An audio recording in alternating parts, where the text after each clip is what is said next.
The agenda for today: my name is Tristano, I'm the marketing manager of the Cloud Credential Council, and for the webinar of this month, I have the pleasure to have here with me Scott Mongeau, the Senior Business Analytics Solution Manager at SaaS, expert in Big Data Analytics, for the webinar of this month that is Living in the Cloud, Big Data Analytics and Enterprise Cloud Computing.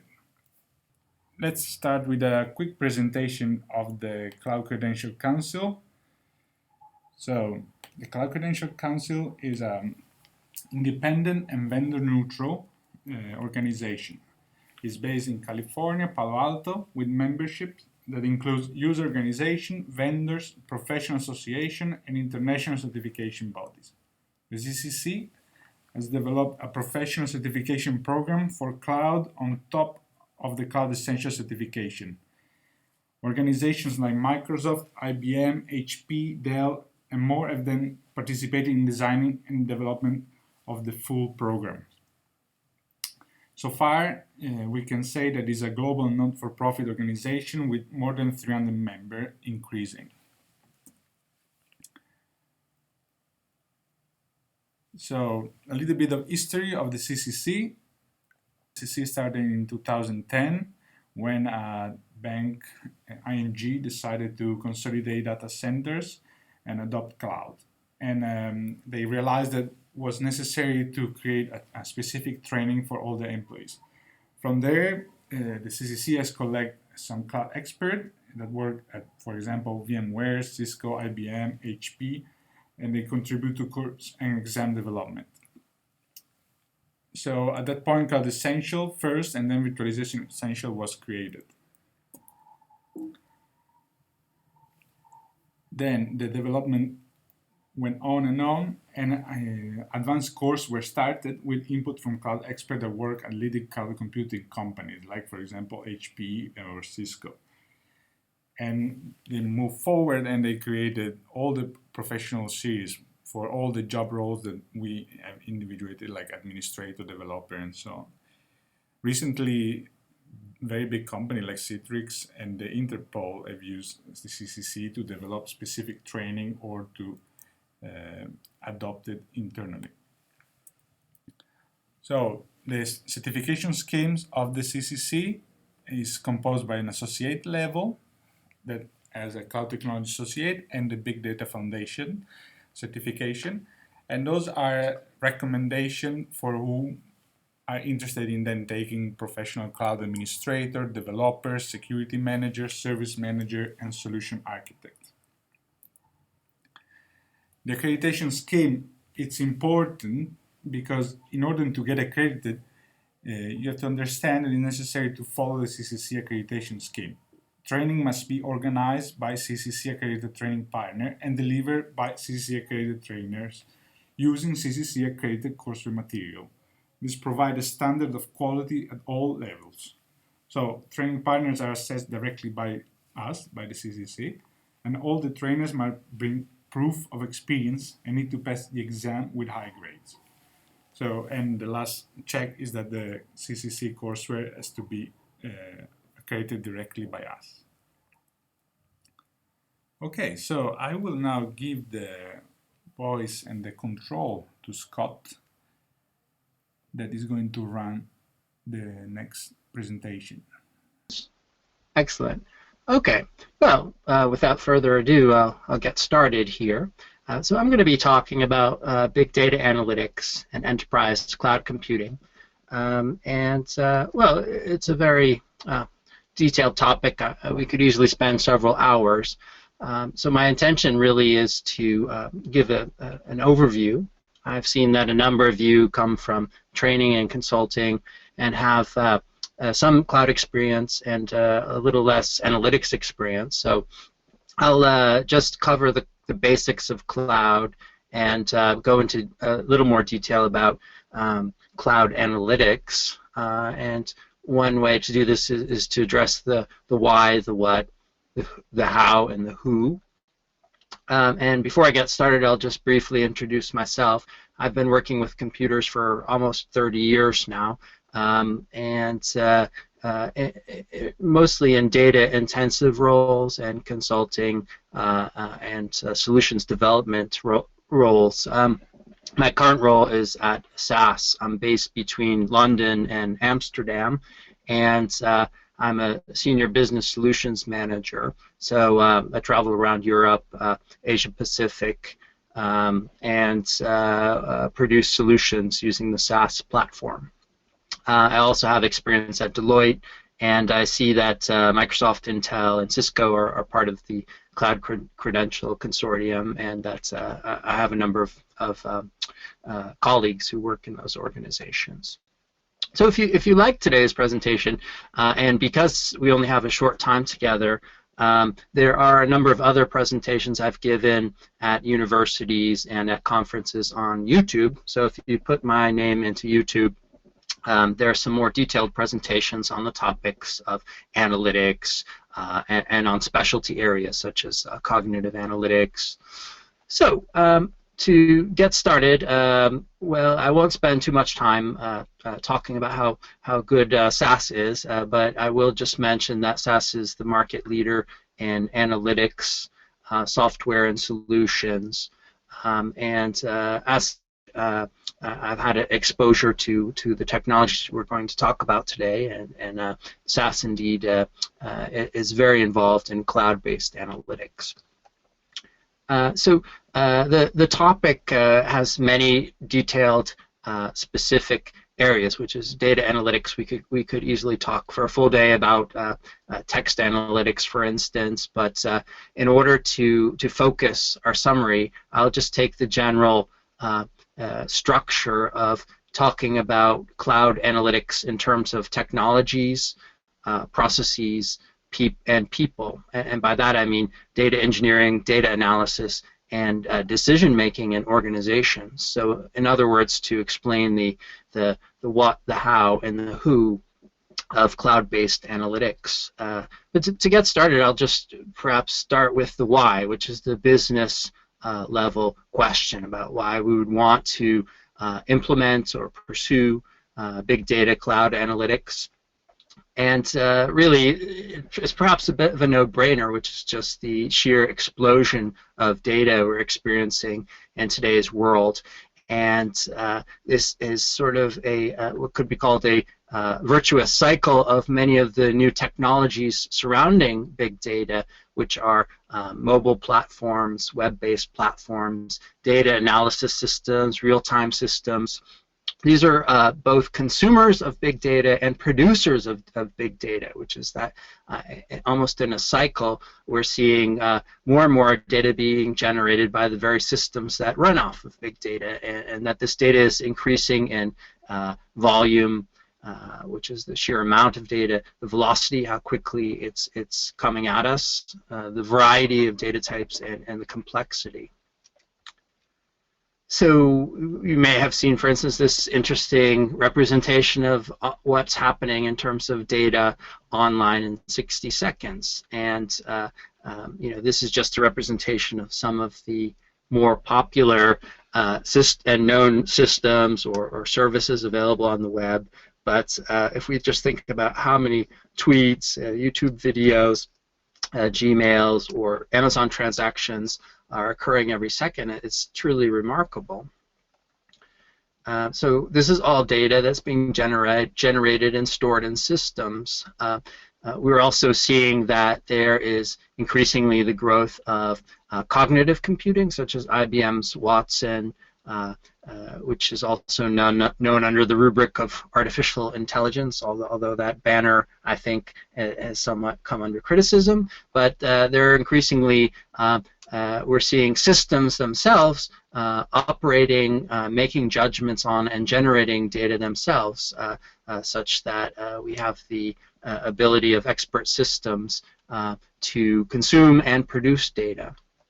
Additionally, we're all aware of the so-called Internet of Things, which is active smart devices that also both consume data and generate data through sensors and communicate amongst themselves, and then also with people. So, as a result of all of this, we've heard of what has been termed the sexiest job of the 21st century, the data scientist, and there's been this outcry that we need more data scientists. So today we will talk about what is the skill set of a data scientist in a little bit of detail. But I think it's appropriate just to remark from the engineering standpoint that a lot of this is happening because of what's called Moore's Law, which is the notion that roughly every 18 months computing processing power doubles. And so this holds true throughout my career, which is that since working with computers in the late 70s and early 80s, we've seen computing grow in power from home computers to high-capacity servers in the 90s to the smartphone explosion in 2000, and now increasingly, as I've covered, the growth of cloud computing, AI, or cognitive computing, and Internet of Things, such that even the cell phones we're carrying in our pockets now are a good 25,000 times more powerful than the PCs that I was using in the late 70s and early 80s. So in addition to this, what we're seeing then is a desire to link computing resources together in terms of server clusters to provide massive cloud-based services through the internet. And this is a very rapidly growing market. It's not what I would call a hype or a trend. It just simply is a huge market, and it's projected to be upwards of 107 billion US dollars in 2017. It's a market that's growing at about over 23% annual growth rate, which is quite remarkable compared to the other ICT industry areas, which are grow at about 5%. So this is quite remarkable, and we will talk in detail about analytics, but because I know some of you have a little less background in cloud computing, we'll just briefly cover the basics in order to provide a foundation. So what we're talking about is the technology, and the stock definition from the NIST is that cloud computing encompasses on-demand network access to configurable computing resources that can be rapidly provisioned, and they cite 3 service models and 4 types of deployment models, which I'll briefly cover. I know some of you have already seen this, but if we think about computing infrastructure as a set of layers that start with just the core infrastructure, which are servers and storage and networking resources. On top of that, we have tools and utilities such as databases, and then on top of that are built applications and software that solve and automate business problems. So similarly with cloud computing addresses each of these layers. So there's the term infrastructure as a service, platform as a service, and software as a service. So as a result, there are cloud computing resources and services and companies that provide combinations or focus in one of these areas. And so to give a little more detail, the example of the infrastructure as a service is it covers virtual machines and servers, whereas platform as a service covers web servers, databases, development tools, and software as a service is complete solutions such as customer relationship management, for example, Salesforce.com, or email such as Gmail and Hotmail. Virtual desktops, and then massive multiplayer games. Typically, users then connect to these services, the web browser being a very popular method to connect to cloud services, but people can also connect through mobile thin clients or terminals. So when we talk about analytics, which is the main subject, this is my own term. It seemed I call it data analytics as a service, DaaS, I suppose, which sounds better than IaaS, which would be analytics as a service. So, but this encompasses all layers of the infrastructure, which is that when we talk about analytics from the infrastructure layer, we're talking about massive storage, virtual machines, load balancing, distributed processing. When we talk about platform, we're talking about providing Hadoop clusters, data warehousing, machine learning tools, dashboarding. And when we talk about SaaS, or software as a service, we're talking about packaged approaches to analytics, such as pre-configured dashboards, guided data analysis, self-service analytics, expert systems, and now even perhaps we could consider cognitive computing in that territory, because cognitive computing accesses and operates using large sets of data.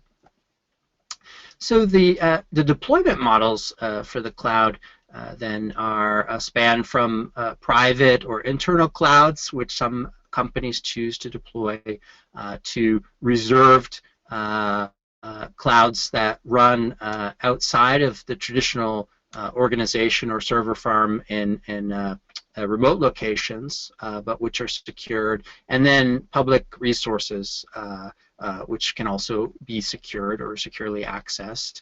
And it's worthy to say that SaaS addresses all of these. We provide solutions in all of these deployment areas. So we have solutions running. We are running over 500 systems in 73 countries for more than 250 customers. And since security, especially in the public cloud, is such an issue, SaaS puts a lot of time and effort into maintaining and substantiating credentials that we are compliant with the highest standards of security when offering public cloud services. So on that point, perhaps one last item to raise is that there's been some talk in the tech industry blogs about, well, where is public versus private cloud going? And so, for instance, in Tech Republic, there was a recent article that says that although public cloud or private clouds are growing, which is private clouds are being companies that choose to configure their own clusters on site in their own facilities, is not growing as quickly as public cloud. And it's only about 6% of the overall cloud computing market. So there is some critique that perhaps private clouds are something that is will eventually go away, because the motivations between having a private cloud, the motivations for having a private cloud often are about control, which is the idea that if you can touch the servers and they're somehow in your building, that they're secure.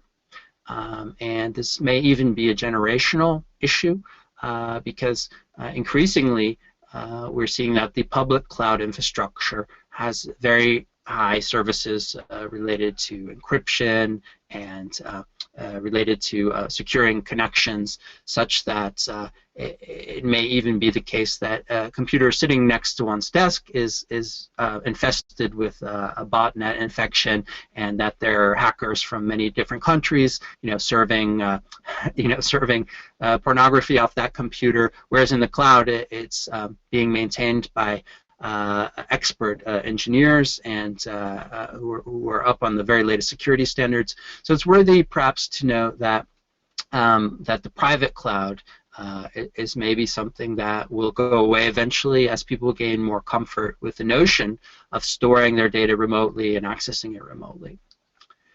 So who are the big cloud vendors? Well, Amazon Web Services and Microsoft are the two undisputed leaders. This is the Gartner Magic Quadrant for 2015 on public cloud storage services. But we also have the involvement of some of the other big majors. So we have Microsoft, Google, Oracle, HP, and IBM all participating. and they provide not only server-based resources, but which is processing, but they offer storage, so the ability to configure relational and non-relational databases, but also to instantiate Hadoop clusters. So I've worked with, for instance, Amazon Web Services, and it's a very straightforward service, and it's fast growing. If you saw the latest Amazon revenue numbers, and basically you can requisition several hundred servers and set up a massive Hadoop data cluster in the matter of an hour, and be operating and analyzing huge sets of terabytes of data, and so that's quite exciting where we are now in terms of the availability of cloud-based resources. So, to address the topic of how are clouds and cloud computing, how is it used, I'll refer to a Deloitte report. I worked for Deloitte formerly, and I have links to those reports that I'm citing through the presentation, and we'll share the presentation with you later. But they have pointed out, I believe this survey was of 10,000 organizations at a global level, and they pointed out that 42% of these companies say that they're currently deploying cloud solutions, and 21% have reported mature, successful deployments. So the major areas where cloud computing is applied include financials and accounting, CRM, customer relationship management, Salesforce automation, supply chain management, and then data warehousing and analytics. And perhaps the analytics part is a bit understated from the perspective that each of the other areas also have reporting and analysis components typically embedded in them. So to some extent, all of the areas that that are applied, where cloud computing is applied, use some type of analytics. So that brings us to data analytics itself. So this area here may be of interest from the perspective that citing the same report from Deloitte, Deloitte breaks down the trends associated with analytics, which are that analytics, according to the survey, is applied to influence, to address strategy, to provide metrics to support business decisions, to support forecasting, and to conduct predictive behavioral analysis, for instance, to conduct customer analytics. And that Deloitte had also recognized that 80% of the respondents are using business analytics intensively, compared to 65% last year. So it's a very fast-growing area, data analytics.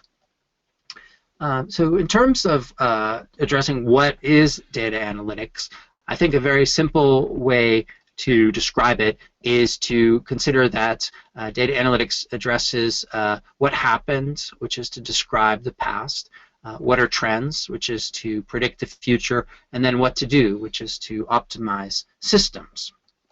And from a historical perspective, these come to us from the fields of business intelligence, econometrics, forecasting and machine learning, and operations management. And each of these areas are substantial areas themselves, which is you can even get a degree in each of these areas at the university. And analytics can be considered as a practitioner field that combines best practices and approaches from each of those domains to produce solutions and to guide business decision making.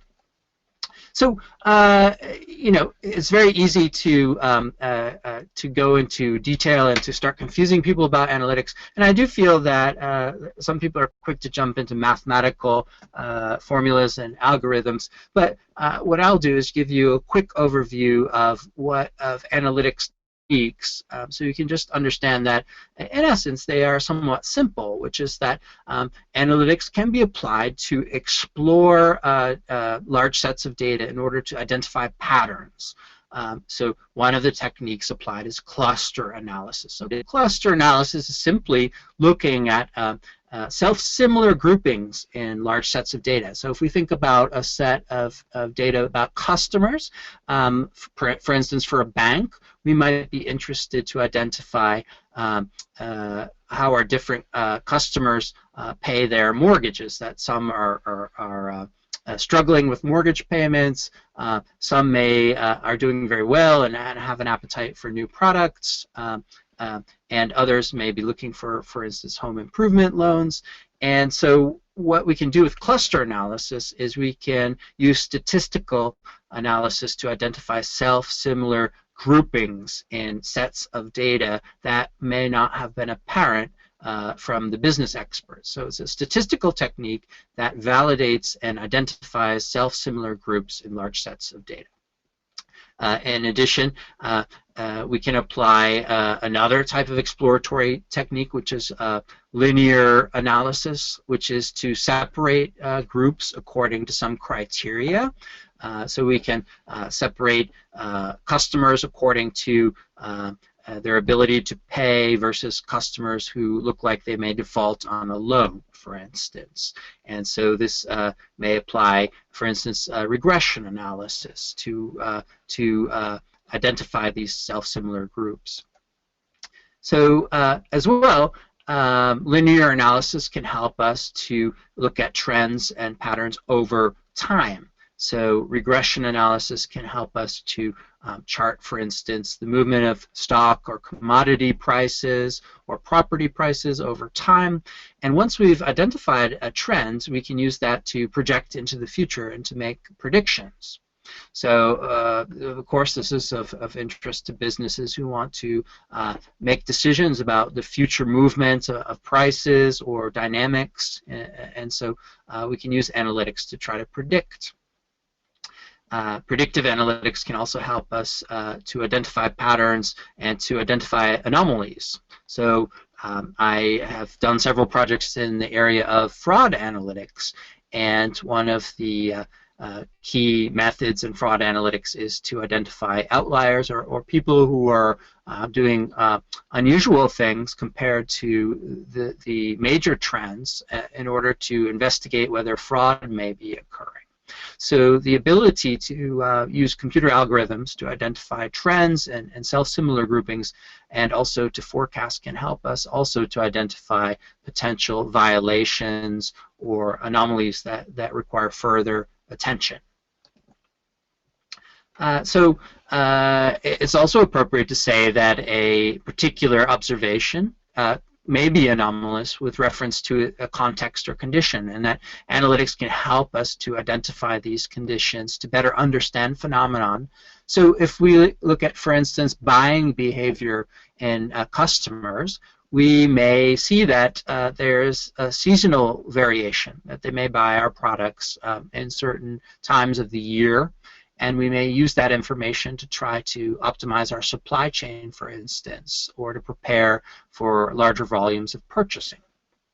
So those are, I think, covers quite a bit of some of the fancy techniques that fall under the banner of analytics. And you know, I do think that people can quickly talk in a very complicated way about analytics, but when you think of it at a high level, it's about identifying patterns where we have not seen them before using statistical techniques, or about classifying particular groups into one group or another, or about predicting where a new instance will fall into one group or another, and then potentially also to optimize these systems based on our understanding of phenomenon. So just to summarize then, if just thinking of a very simple example, if we have an ice cream shop that is run using advanced analytics, when we talk about descriptive analytics, we would be able to analyze purchasing behavior to understand what were the most preferred flavors. We could use forecasting to try to predict how much of particular types of ice cream would be purchased in the future based on the dominant trends. we could use predictive analytics also to identify which customers are more likely to buy, for instance, vanilla ice cream. And then we can use optimization to try to understand how much supplies we need to order in order to meet customer demand, and to optimize our resources given the predictions that we've made about purchasing behavior. In addition, there are other types of analytics, such as text analytics, where we can use some of the same techniques to analyze unstructured text, for instance, to look over customer complaints or tweets, to extract out patterns or trends in text. We can also use visualization, so we can use advanced methods to visualize statistics in dashboards, and this is particularly useful for non-technical users who may want to play with the data or to explore the data to gain new insights. Then finally, and this is typically somewhat of an unpopular topic, but it is crucial, which is we can't have any of this without data quality. And a lot of my projects start with the effort to try to analyze and to address data quality. And there's a lot of companies that suffer from poor data quality. So it's perhaps very worthy to mention that data quality is a very important element to all of this. Okay, so I know that a number of you are consultants and or trainers, and so I'd like to address the topic of data analytics skills. What exactly, what is the skill set of a data analytics expert or a data scientist? Well, it's really a combination of factors. So we can say that it's typically hacking or computer skills mixed with math and statistics knowledge, and then typically some focused expertise in a particular area. So that could be on finance, or it could be in retailing, or it could be in customer analysis. And so around this, then we have skills that include, the math and statistics, but also advanced computing, domain expertise, and data engineering. And it's appropriate that this is a very broad set of skills. So you can, of course, get a PhD in statistics alone. It's often been said that the data scientist is a bit of a unicorn, which is that there's no one person who's an expert on all of the different areas or domains that compose data science. And as such, it's worthy to say that it may be more appropriate to think of a data scientist in terms of different types of roles, that some people have different emphasis than others. And I can recommend a free book by O'Reilly, which is available online, called Analyzing the Analyzers. And so O'Reilly, which is a well-known technology publisher, actually used analytics to analyze data scientists, and so they actually performed cluster analysis and identified these 4 particular roles, which are the data developer, data researcher, data creative, and the data business person, and that they each have different skill sets. So the data business person, of course, has more domain experience in their particular area, so maybe customer or marketing analytics, and a little less of a mix of the other areas, whereas the data researcher has a great deal of statistical and mathematical knowledge, and the data creative may be a blend of all of these, whereas a data developer may have more programming and machine learning expertise, for instance. So this is, I think, a good taxonomy of the different types of data scientists, and I think is a good way to address the topic, because data scientists is such a broad field that not everyone can have a full expertise in all the different areas. So what are the technologies that are used? So I get asked this quite a lot, which is people want to understand what are the tools that data scientists use, particularly those people who want to become a data scientist themselves. And it's interesting to note that another survey done by O'Reilly, also publicly available, called the 2014 Data Science Salary Survey, they also performed analysis of the data scientists in terms of the number of tools they used. And so you can see here that the majority of data scientists used between 6 and 10 different tools. And in terms of what those tools were, here's how they broke it down.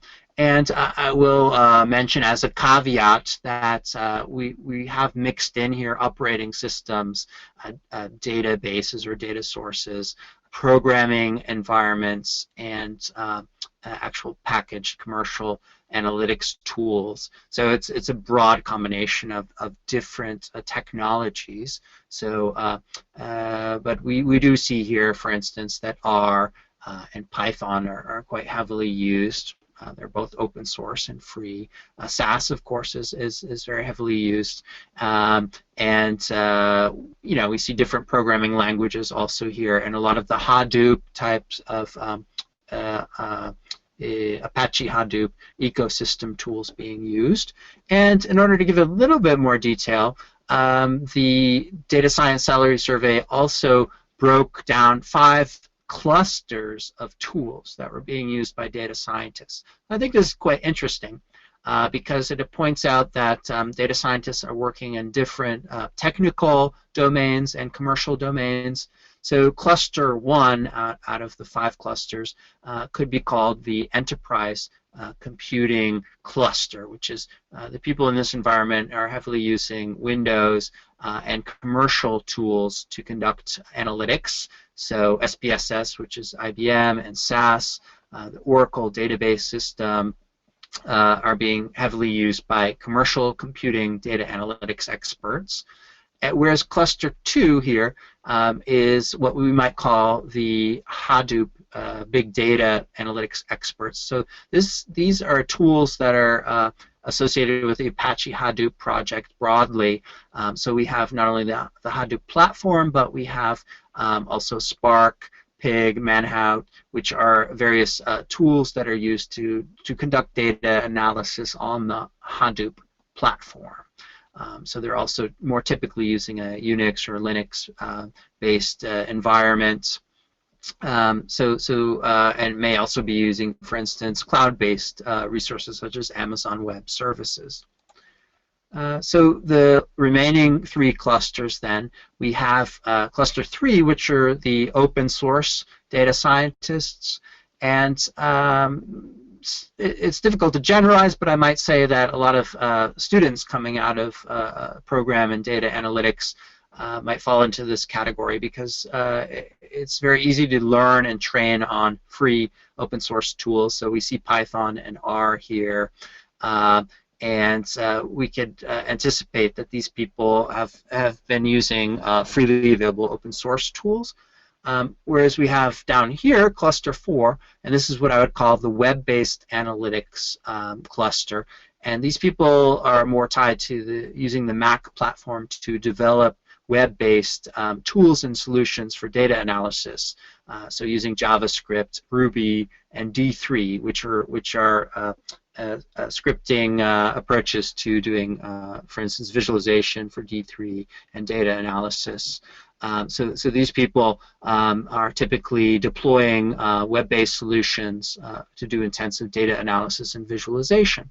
And so cluster 5 then are the long-bearded old men of data analysis, which are people who have probably been using Unix or C++ and Perl and C for 30 years or more, and are quite happy to continue using those tools. So that's more the old school approach to data analysis. So I think that's, in my view, it gives a lot of insight into the technologies that are being used by data scientists and data analytics experts. So, well, we've quickly come towards the end here, and so I tried to put things into a framework to address the technology the processes, which is the data analysis itself, and the people, which is the expertise involved. And so we did that by looking at cloud computing as a stack of services.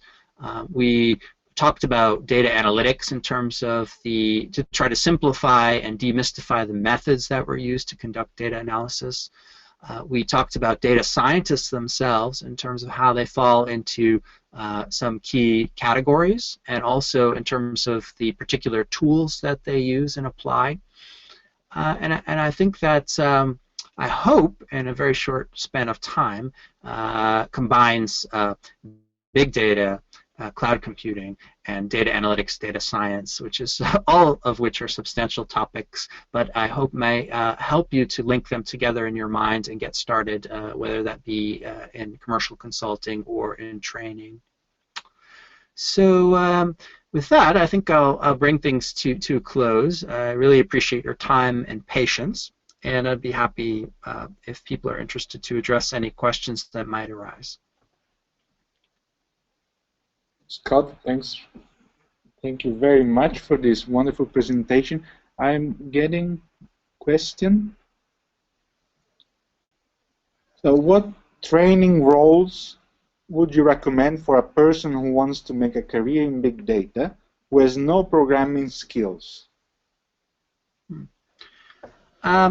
So yeah, well, I think that's a good question. So when we identified from the O'Reilly research that there are different categories of data scientists, the data business person probably is that category that has the fewest programming skills. And increasingly, there is a need for people who lack deep technical skills but can assist in framing business problems and translating them to some of the more technical people on large teams in order to conduct data analysis. So I have seen that recruiters in particular do respond to those who've gone through and certified on Coursera data science or data analytics courses.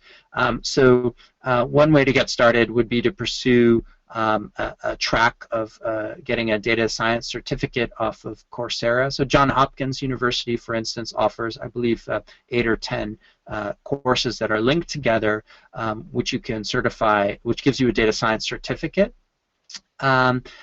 I myself have a certificate in data analytics from Informs, and Informs is the largest global organization for analytics professionals, and they have a training booklet and program, and that does not require programming skills to get that certification. It's a bit more focused on statistical analysis and machine learning techniques. Probably I would say you can't totally avoid programming, so I would suggest perhaps pursuing one tool such as R or SaaS, and pursuing some knowledge, basic knowledge of that tool. And I think you might find just getting your feet wet with R or SaaS that they're very accessible tools that you can very quickly find tutorials on the web where you can copy a script and instantiate it and perform your own data analysis. So it may be useful to choose one tool and to try to develop a little bit of understanding in that particular tool. So feel free to link with me on LinkedIn, and you can see some other presentations on YouTube. Yeah. Okay. Thank you. Bye-bye, everybody. Okay. Bye-bye.